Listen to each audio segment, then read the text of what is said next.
There are few sounds more insulting than a buzzing drone hovering over your bathroom window when you're trying to enjoy a peaceful morning on your porch with no pants and a mug of black coffee. I didn't think my day would start with me ducking behind a chicken coop in my own backyard like I was in some low-budget spy thriller, but that's exactly what happened when the first drone came. I don't know what was worse, the whirring of its tiny blades or the red blinking light that made it feel like I was being targeted by a toy helicopter from hell. For a man who gave up the city to live a quiet life raising ducks and growing tomatoes, this was the kind of nonsense that made me regret not installing a moat around my property when I had the chance. At first, I thought I was imagining things. Maybe a kid from down the road had gotten a new toy, but it kept coming back. It hovered like it owned the place. It zipped around my barn roof like it was casing the joint. It even flew low enough to spook my rooster, Thunderclap, who promptly retaliated by launching himself headfirst into the side of the barn, knocking himself out cold. That was when I knew this wasn't some innocent mistake. Someone was deliberately flying that thing over my land, and they were doing it often enough to make my animals act like they were under aerial siege. By the third day, I was hiding in the bushes with a rake taped to a broom handle, looking like a madman trying to swat a wasp the size of a crow. My dog Rusty sat beside me, wagging her tail, utterly useless as an air defense unit. She was more interested in eating grass than chasing the invader. I swung once, missed by a mile, and nearly smacked myself in the head. The drone zipped away like it was laughing. That's when I saw her, standing across the street on her front porch with a glass of wine in one hand and a drone controller in the other. Karen. Karen was the kind of neighbor who made you wish zoning laws included a clause for mandatory moats and alligator pits. She was a member of the local HOA board, self-appointed historian of the neighborhood, and a part-time menace with a permanent scowl. I hadn't spoken to her in weeks, not since she tried to fine me for having a goat too close to the property line. She waved at me from her porch like this was all just a fun game. I waved back, but only with one finger. Later that day, she strutted over to my fence with her usual cloying tone, the kind that sounds like syrup but makes your stomach turn. She asked how my roof repairs were going and whether I had considered replacing my windmill, which she said was an eyesore. I asked her if she considered minding her own business. She laughed and said something about how the HOA might be reviewing properties for future beautification efforts, especially those visible from the road. It didn't take a genius to know what she was hinting at. That night, I checked the footage from one of my trail cams. I had set them up to catch coyotes sneaking into my duck pen, but what I saw made me freeze. 3 drones flying in formation like some kind of budget sci-fi movie scene, gliding over my field, and in the corner of the footage, standing on her porch in a leopard print robe and slippers, was Karen, controller in hand, grinning like a raccoon who found the chicken feed. That was the moment the fire lit in my chest. She wasn't just playing with a gadget. She was mapping, snooping, and harassing, and she knew exactly what she was doing. The next morning, I called the sheriff's department. Deputy Holt came by in his dusty cruiser, chewing sunflower seeds and clearly wishing he was somewhere else. He nodded sympathetically, said he'd talk to her, but reminded me there wasn't much the law could do unless a drone physically touched me or my animals. I asked, "What about mental distress?" He laughed. I didn't. At the feed store that afternoon, I heard Karen's voice before I saw her. She was near the register, talking to a group of neighbors, laughing about how some people just can't handle modern technology and how you wouldn't believe what you can see from the sky these days. She didn't mention my name, but every glance from those folks told me they knew exactly who she was talking about. My blood boiled hotter than my compost pile. That evening, another drone appeared, this one faster and sleeker than the others. It swooped low right over my greenhouse and startled Matilda, my prized duck, who was waddling through the grass.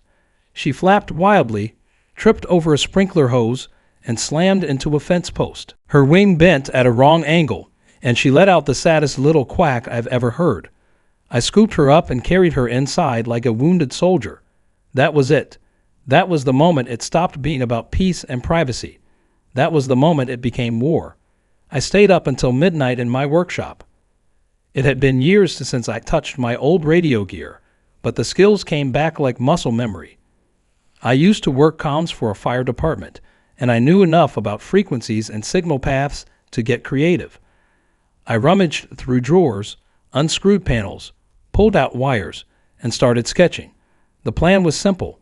If I couldn't swat the drones, I'd knock them out of the sky another way. Not with bullets, but with brains. As I soldered wires onto a busted satellite dish and pulled an old marine battery from under my bench, I muttered to myself, if they want to fly, they'd better bring a parachute. This was my land, my air, my rules. And Karen had just buzzed the wrong rooster. The next morning began with the same irritating buzz. I didn't even bother pretending it might be something else. This time, I didn't even look up. I just stood on my porch, sipping coffee, staring blankly out at my barn, while the drone circled like a digital vulture. I wasn't angry anymore.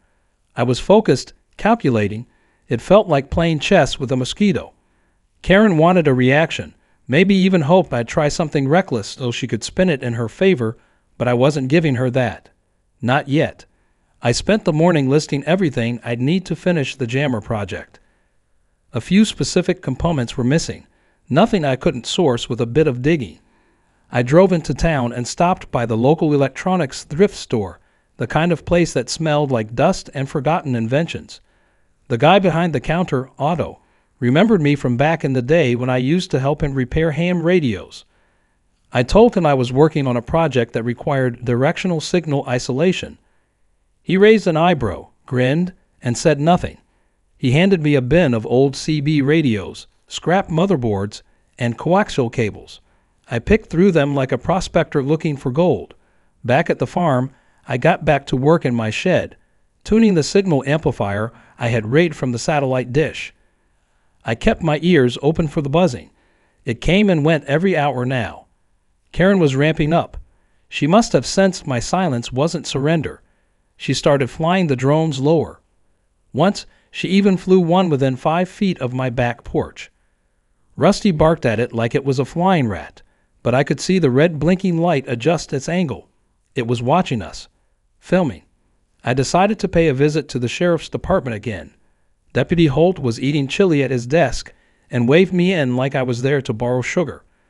I explained what was happening and asked what legal grounds I had to file for harassment or trespass.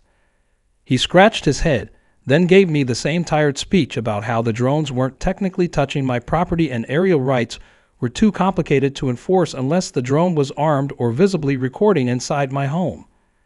I asked if traumatizing livestock counted. He chuckled and said, only if the livestock were willing to testify. I didn't laugh.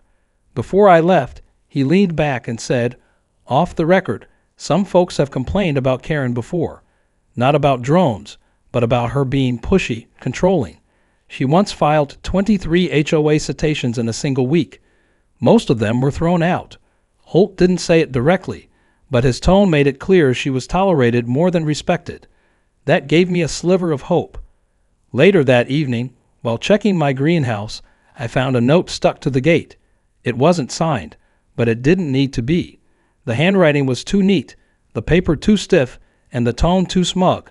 It read, as a member of the HFOA committee, I must inform you that your solar panels are reflecting light toward the road and may be in violation of neighborhood standards. Please correct this issue immediately to avoid further review. I nearly tore it in half on the spot, but stopped myself. No, better to keep it as evidence. I started to see the pattern. Karen wasn't just being nosy. She had a motive. Every complaint, every drone flyby, every passive-aggressive conversation was part of a bigger plan. The FOA had recently started pushing for expansion, trying to turn our quiet stretch of farmland into a blended development community. I'd gotten the flyers in the mail and tossed them straight into the fire. Karen clearly hadn't. She was playing long-game chess, hoping to get me off my land or push me to sell out. She probably thought if she made life inconvenient enough, I'd cave. Clearly, she didn't know me. That night, one of the drones made the mistake of flying too low over my cornfield. It clipped the top of a stalk and went tumbling end over end into the dirt. I found it spinning helplessly on its side, its little rotors twitching like broken insect legs. I didn't destroy it. I didn't touch it. I just took a picture and left it where it lay. By morning, it was gone, but I had proof now. More importantly, I knew her drones could be brought down without even needing my jammer. That was good data. I upgraded the Scarecrow that day. Originally, it was just an old pair of jeans and a flannel shirt stuffed with hay, holding a broom. Now it had a core inside it. I wired the signal disruptor into a hidden chamber in its chest, rigged to a remote switch I could activate from inside the house. The power source was a sealed lead battery I'd kept around for emergencies.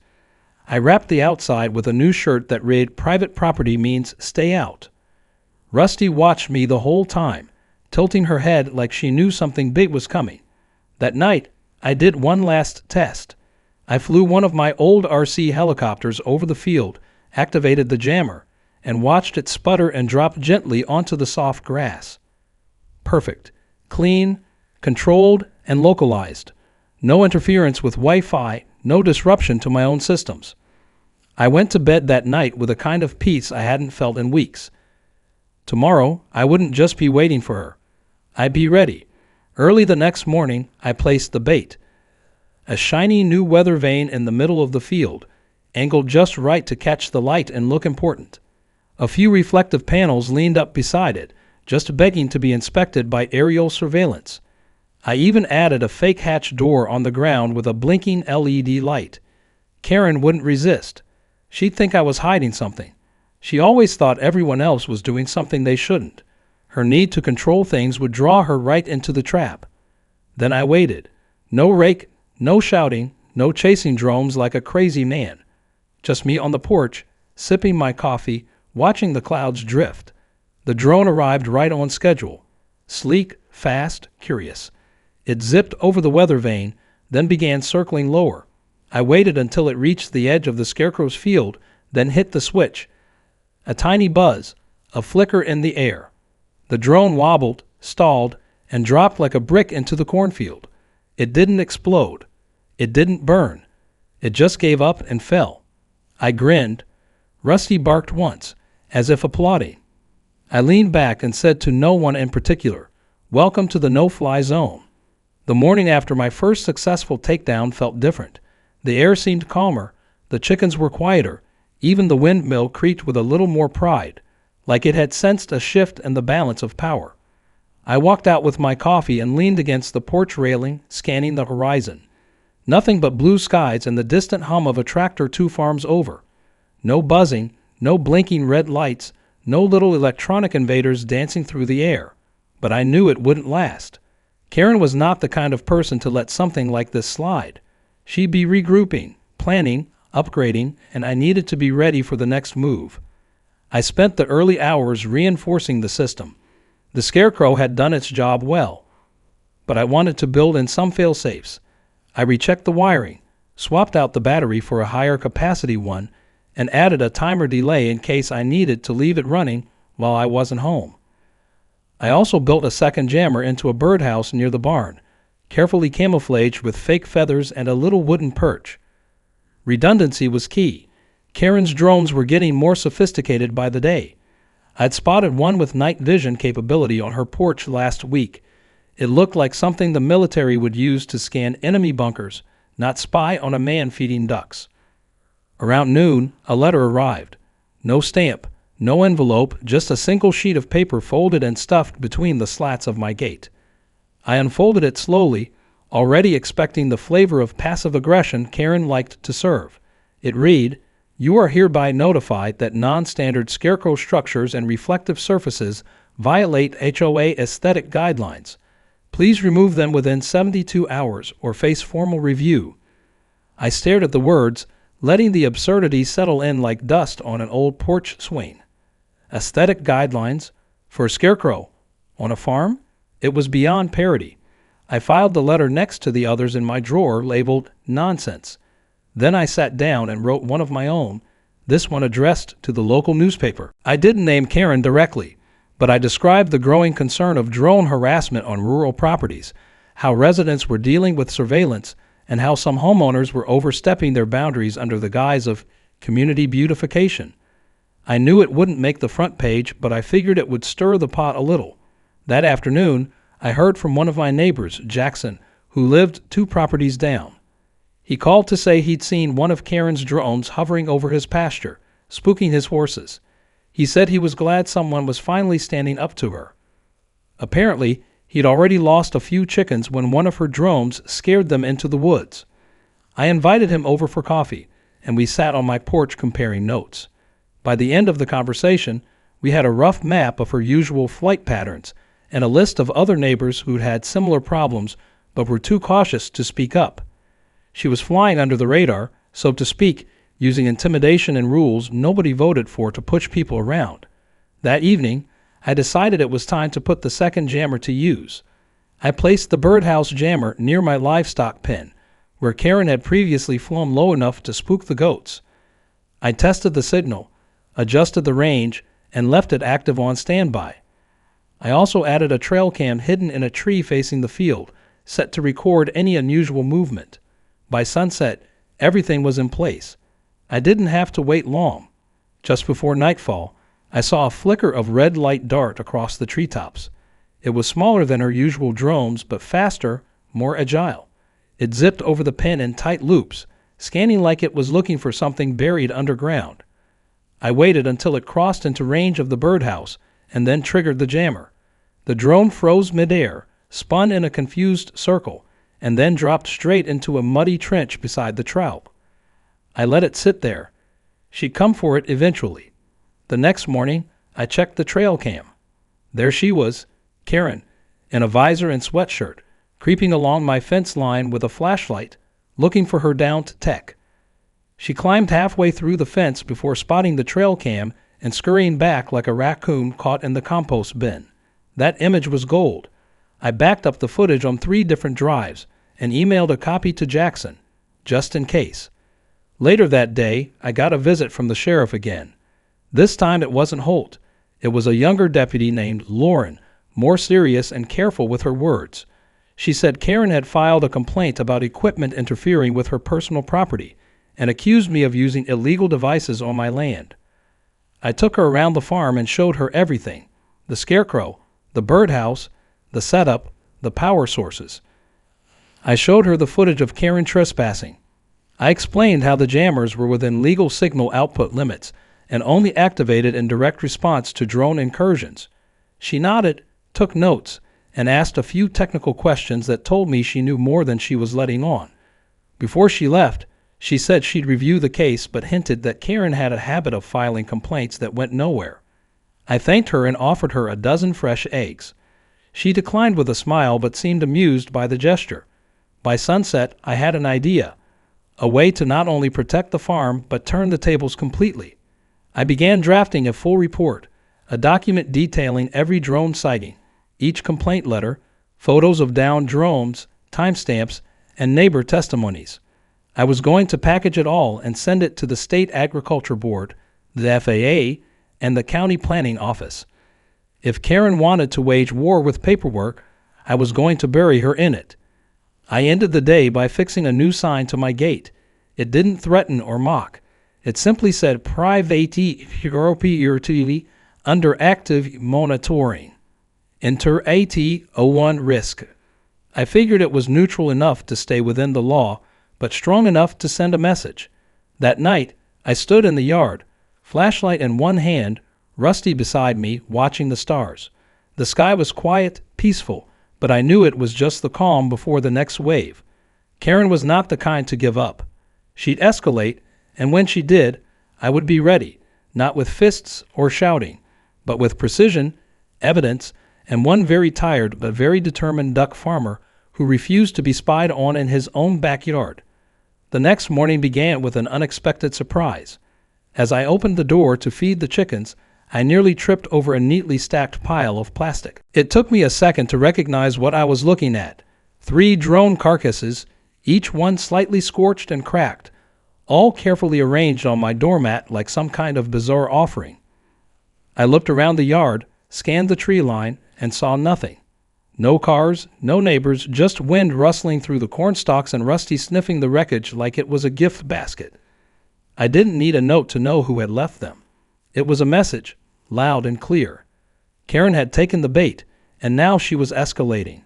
This wasn't going to be just about drones anymore. She was making it personal.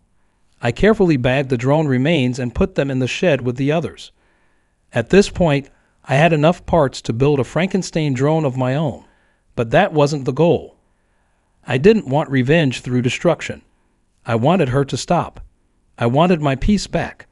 But I also knew that bullies like Karen never stopped unless someone made them, and after weeks of buzzing threats and midnight visits, I had no intention of backing down.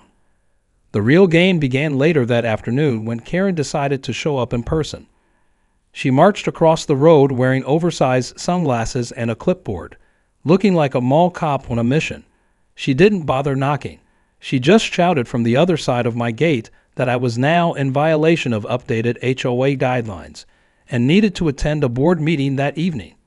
I asked her if she was planning on flying a drone into the meeting too. She didn't laugh.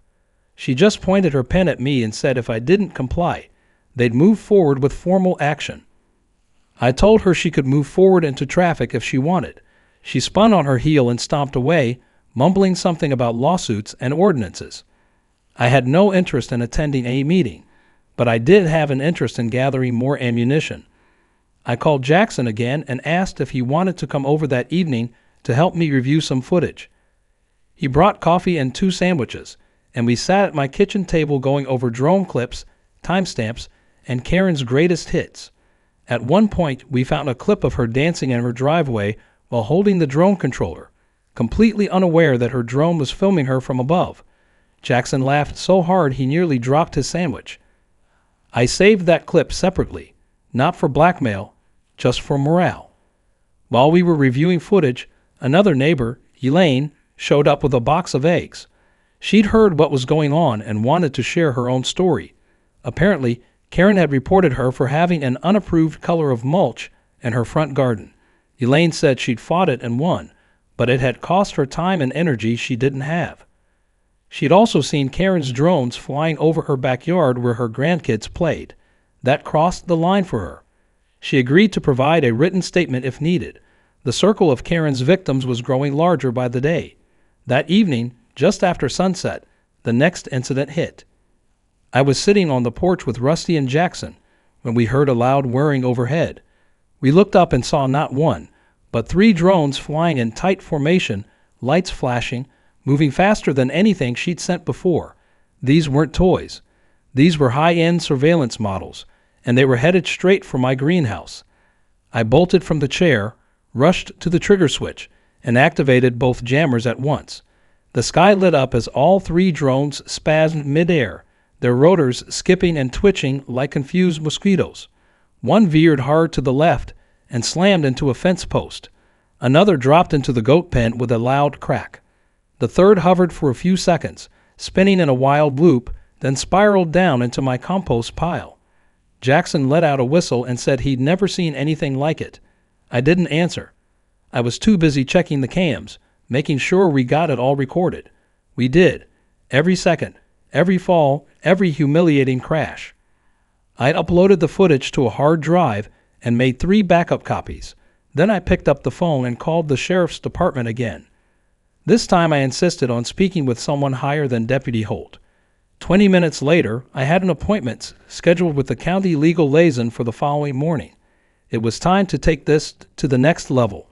Before going to bed, I walked the perimeter of my property. I checked the scarecrow, inspected the birdhouse, and made sure everything was still in place.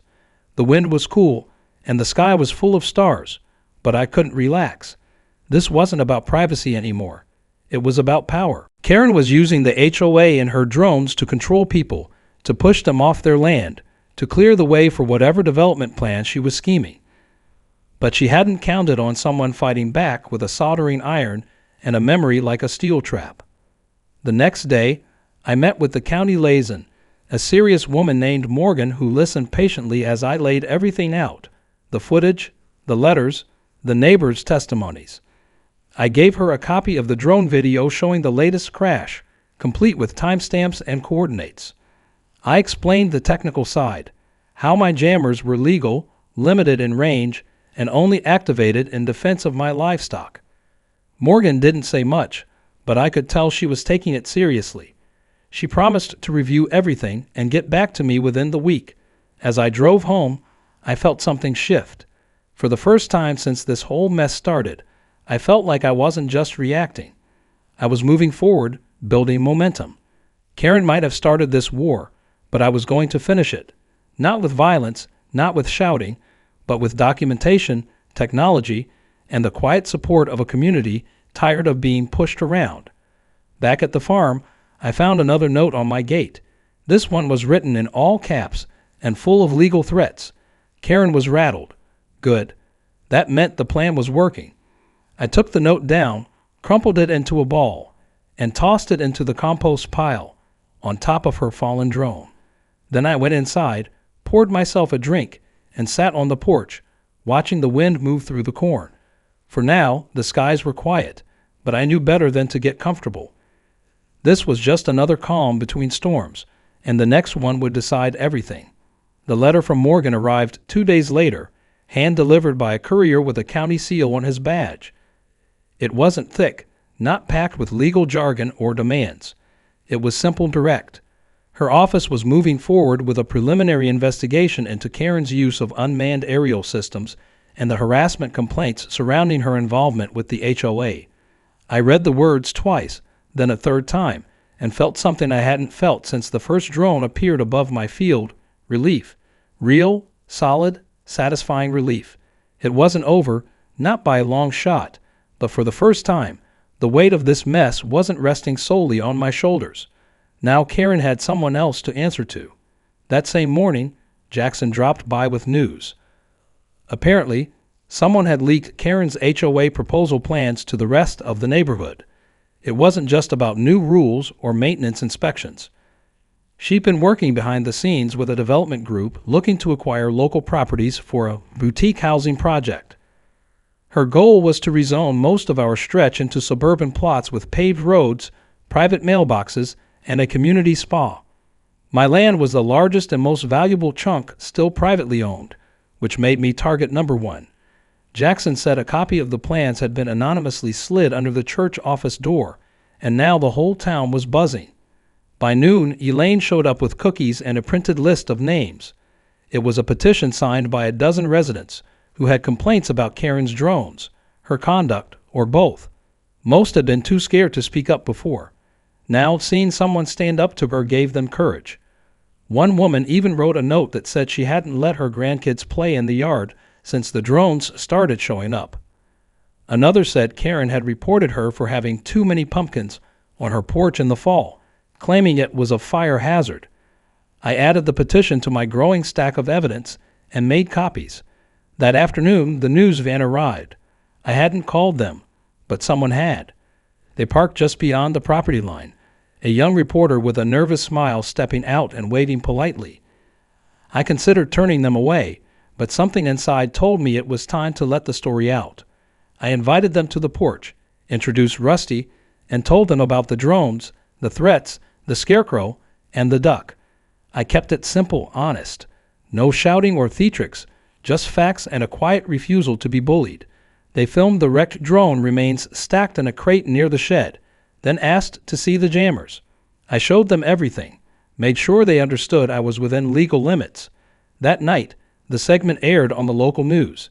It was a short piece, but it hit the mark.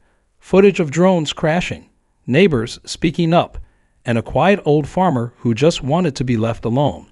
They even aired a clip of Matilda the duck, hobbling through the yard like a tiny war hero. I didn't care much for attention, but I knew it mattered. Karen had ruled by fear and silence. The more people saw the truth, the less power she held. The fallout began the next day.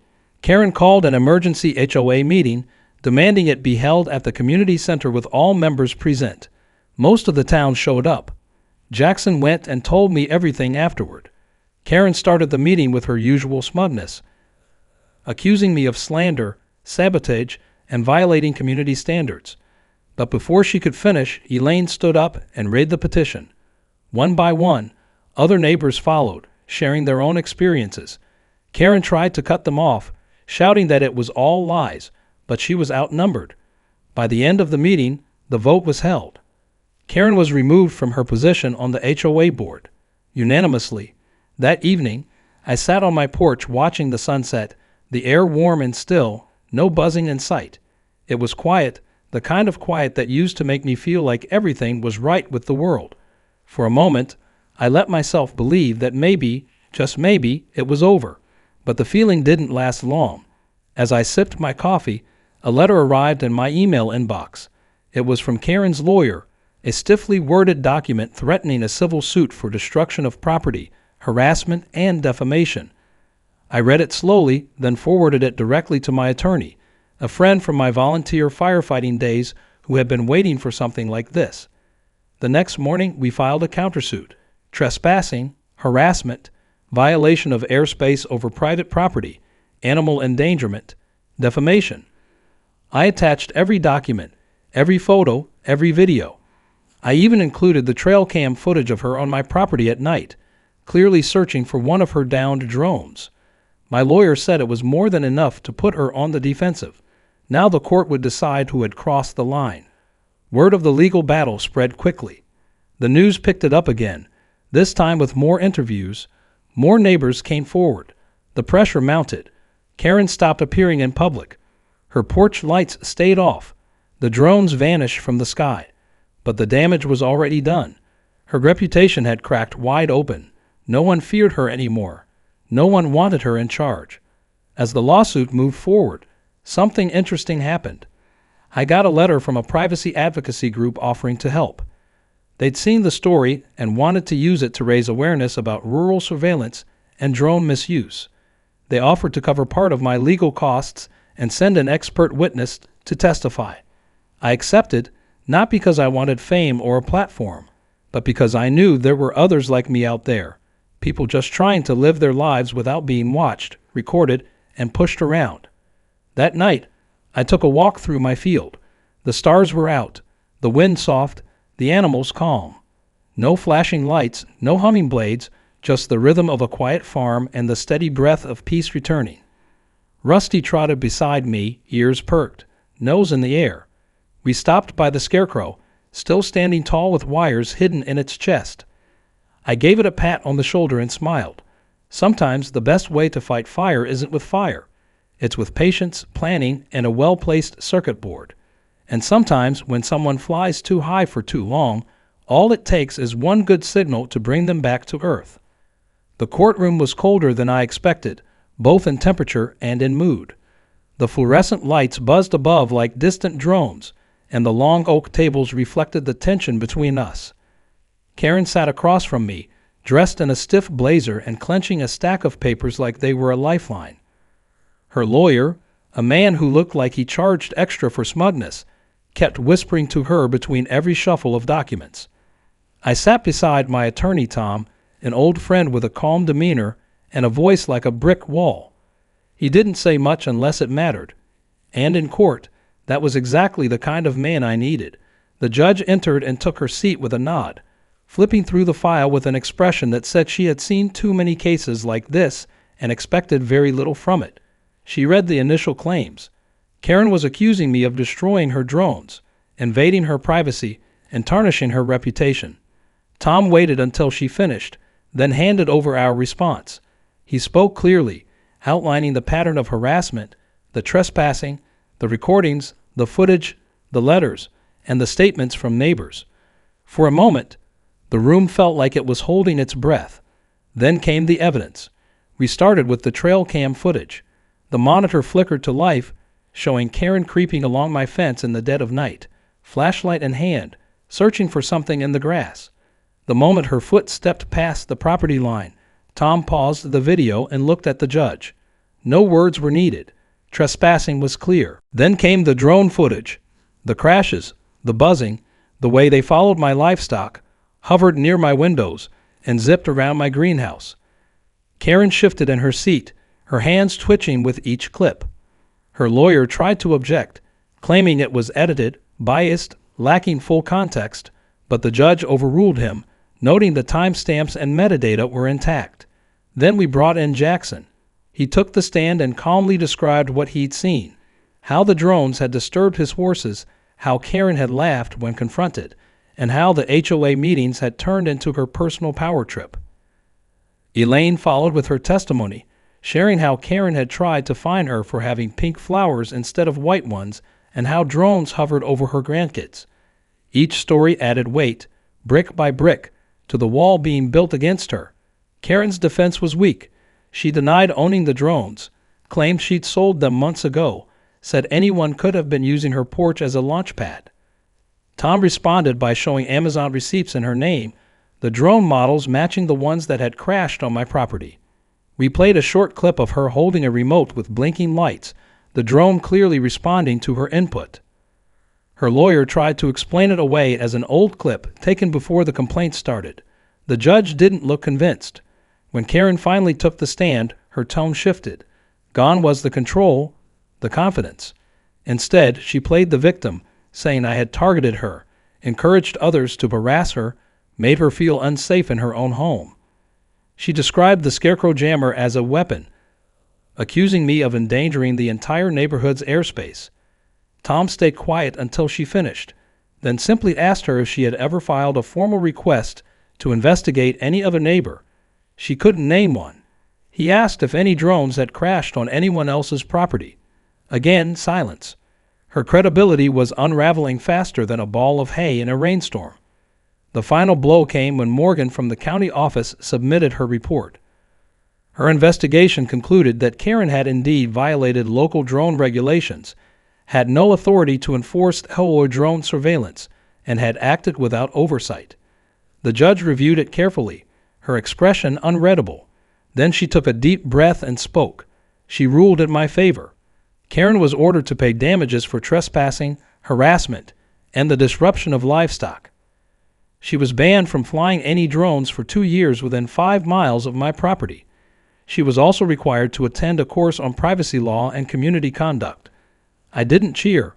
I didn't gloat. I simply nodded and stood up, collecting my notes as Karen stared at the table, her hands limp in her lap. Tom gave me a firm pat on the back as we walked out.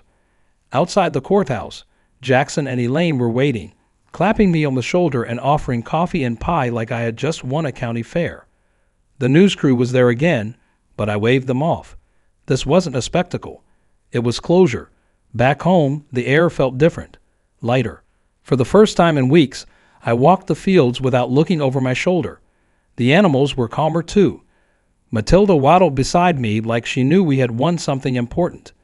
I checked the Scarecrow and the birdhouse jammer, still in place but inactive now.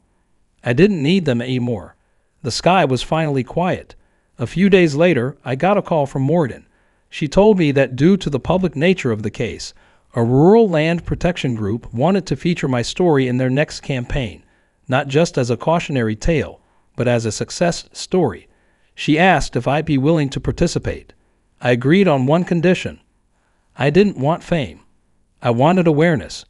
If what happened to me could help prevent it from happening to someone else, then it was worth telling. Karen, meanwhile, had become a ghost in the neighborhood. Her porch light stayed off, her car barely moved, and her house looked like it hadn't been swept in weeks. The HOA board was now run by a more reasonable group of people who were actually voted in, and they focused on things that mattered, like repairing potholes and supporting local farmers. That weekend, the town held a small gathering at the community center.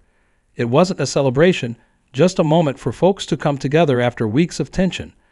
There was barbecue, lemonade, and a table full of homemade pies. Someone even brought a little trophy shaped like a drone with a crack down the middle. I didn't take it home, but I laughed when I saw it.